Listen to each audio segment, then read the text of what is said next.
Halo semua, jadi di sini saya akan eh, menjelaskan tentang career development roadmap dan penerapan prinsip lifelong learning dan creative problem solving. Jadi di sini ada visi karir dan nilai profesional yang ingin dikembangkan. Jadi visi karir saya adalah menjadi seseorang yang terus berkembang dan bisa memberikan manfaat bagi orang lain lewat pekerjaan saya. Saya ingin bekerja di bidang yang membuat saya bisa berkreasi, belajar hal baru, dan berkontribusi pada perubahan positif di masyarakat atau dimanapun. Terus kalau nilai profesional yang ingin saya kembangkan itu tanggung jawab, kejujuran, kerjasama, dan semangat untuk terus belajar. Terus juga saya mau mengembangkan public speaking saya biar saya lebih pede buat ngobrol di depan umum dan lebih percaya diri. Saya ingin dikenal sebagai pribadi yang bisa diandalkan, terus terbuka terhadap hal baru dan tidak mudah menyerah dalam menghadapi tantangan yang ada.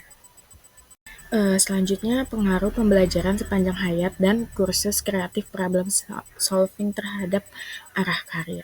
Jadi pembelajaran sepanjang hayat membuat saya sadar kalau proses belajar itu tidak terhenti setelah lulus kuliah aja, tapi nanti di dunia kerja itu juga harus terus berjalan pendidikan. Terus juga dunia dunia kan terus berubah, jadi saya harus terus menambah pengetahuan dan keterampilan agar bisa menyesuaikan diri dengan perubahan zaman.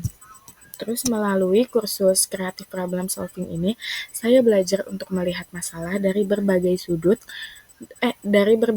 pandang dan mencari solusi yang kreatif. Hal ini membantu saya dalam menentukan arah karir yang lebih jelas dan lebih terarah, yaitu karir yang menuntut kemampuan berpikir kritis dan berani mencoba hal baru dan tidak di situ-situ saja. Jadi saya ingin lebih mencoba hal baru. Terus selanjutnya ada langkah konkret pengembangan diri 6-12 bulan ke depan. Jadi yang pertama itu mengikuti pelatihan atau kursus yang bisa menambah skill saya seperti komunikasi, kepemimpinan, atau keterampilan digital. Terus yang kedua itu lebih aktif ikut kegiatan organisasi, seminar, atau magang supaya dapat pengalaman nyata di dunia kerja. Jadi biar eh, menambah pengalaman aja sih. Terus yang ketiga itu membaca buku dan mencari sumber belajar baru untuk memperluas wawasan. Jadi nggak terpaku dalam satu buku aja, tapi kita harus mencoba buku yang baru dan buku yang lain atau di internet itu juga bisa. Terus yang keempat itu belajar mengatur waktu dan meningkatkan disiplin agar bisa lebih produktif. Yang keempat ini saya tipikal orang yang kalau misalnya Eee, ada apapun saya selalu menunda waktunya sampai H-min deadline-nya. Jadi saya mau lebih belajar untuk mengatur waktu, terus juga mau lebih disiplin lagi.